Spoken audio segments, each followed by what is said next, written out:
آپ کیا سمجھتے ہیں کہ دوستی کوئی معمولی مسئلہ ہے؟ ماحول کوئی معمولی مسئلہ ہے؟ یہاں پر تو ایمان کا امتحان ہوتا ہے۔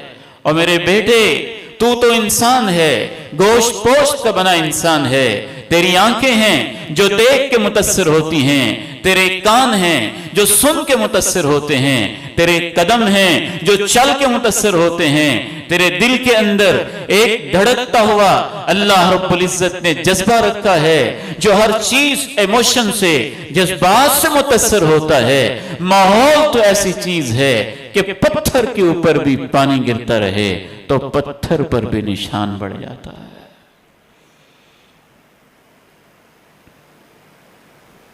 ہم نے سمجھا کہ نہیں، یہ تو معمولی مسئلہ ہے، میری مرضی، جس کے ساتھ چاہوں بیٹھوں، جس کے ساتھ چاہوں تعلق بناؤں، جس کے ساتھ چاہوں میں دوستی کروں۔ میرے بیٹے اور بیٹی، بھائی اور بہن، یہ تیری مرضی نہیں ہے۔ اگر تو مومن ہے تو یہاں پر بھی اللہ اور اس کے رسول کی مرضی چلے گی۔ یہاں ہی تو ایمان کا امتحان ہوتا ہے۔ یہ غزوہ بدر ہے، حق و باطل کا پہلا معرکہ ہے۔ امام ابن کثیر رحمہ اللہ اس آیت مبارکہ کی تفسیر میں لکھتے ہیں کہ غزوہ بدر کے اندر اللہ رب العزت نے اہل ایمان کا یہ امتحان لیا تھا۔ حق و باطل کا پہلا معرکہ تھا۔ قرآن کی آیتیں ہمارے لیے تو آیتیں ہیں، صحابہ کے لیے صرف آیتیں نہیں تھیں، زندگی کا آئین تھا، جینے کا دستور تھا۔ اس کے مطابق چلتے تھے، بیٹھتے تھے، اٹھتے تھے، کھاتے تھے، پھرتے تھے، سوتے تھے۔ ان کی زندگیاں، ان کی دوستیاں، ان کی دشمنیاں، ان کے تعلق توڑنا، سب کچھ قرآن کی روشنی میں ہوتا تھا۔ امام ابن کثیر رحمہ اللہ نے لکھا، غزوہ بدر کے اندر انسان نے یہ منظر دیکھے، ایک طرف اللہ اور اللہ کے رسول کو ماننے والے ابو بکر ہیں، اس کے مخالف بیٹا ہے۔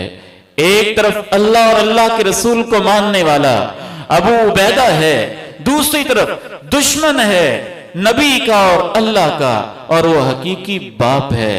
کیا منظر ہوگا وہ!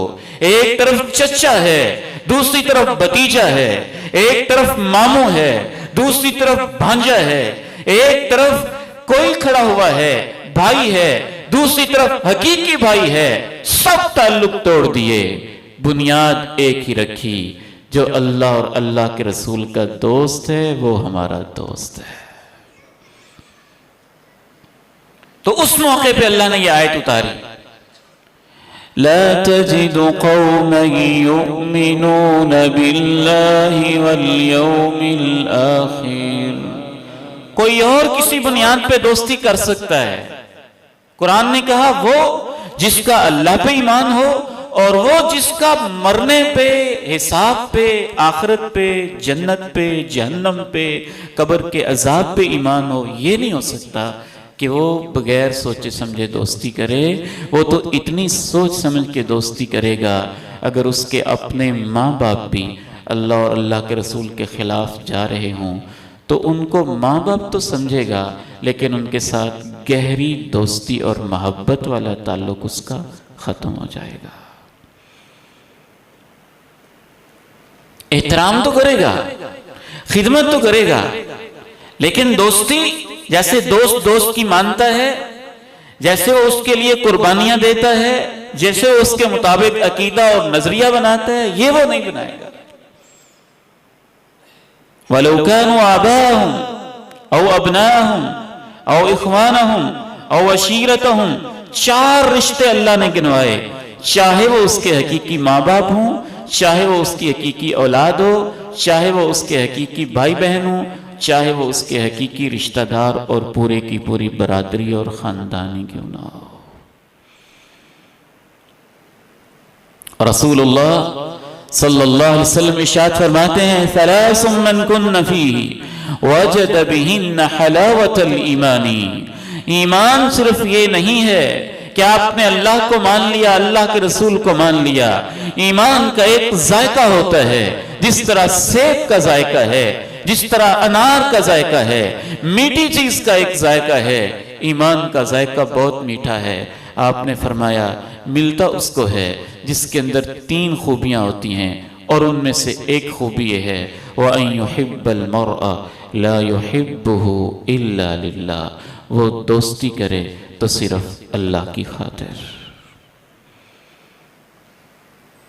محبت کرے تو اللہ کی خاطر، تو اس کو ایمان کا ذائقہ ملے گا، ایمان کی مٹھاس اور ایمان کی حلاوت ملے گی۔ جناب عمر کو اس وقت ایمان کی کتنی حلاوت اور مٹھاس ملتی ہوگی جب اللہ کے پیارے نبی نے مشورہ کیا تھا یہ بدر کے قیدی ہیں، ان کے ساتھ کیا سلوک کرنا ہے۔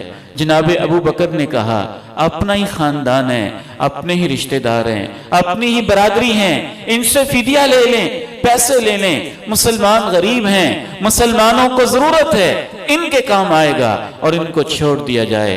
جناب عمر نے کہا نہیں اللہ کے پیارے نبی، میرا مشورہ یہ نہیں ہے، میرا مشورہ یہ ہے کہ ہر کوئی اپنے رشتہ دار کو پکڑے، اور پکڑ کے اللہ اور اللہ کے رسول سے دشمنی کرنے والے اپنے رشتہ دار کی گردن وہ خود اڑائے۔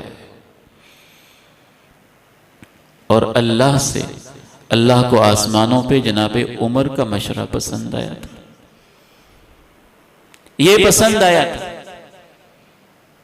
تو پہلی بات آج کے اس خطبہ جمعۃ المبارک میں یہ سمجھ میں آئی کہ دوستی اور دشمنی میں ہم آزاد نہیں ہیں، ہم پابند ہیں اللہ کے قرآن کے، اللہ کے نبی کے فرمان کے۔ یہ میری مرضی کا مسئلہ نہیں ہے، یہ ایمان کا مسئلہ ہے، یہ عقیدے کا مسئلہ ہے، یہ دین کا مسئلہ ہے، یہ اللہ کا حکم ہے، یہ اللہ کے نبی کا حکم ہے۔ اس کے اوپر ہماری آخرت اور قبر اور زندگی کی بنیاد ہے۔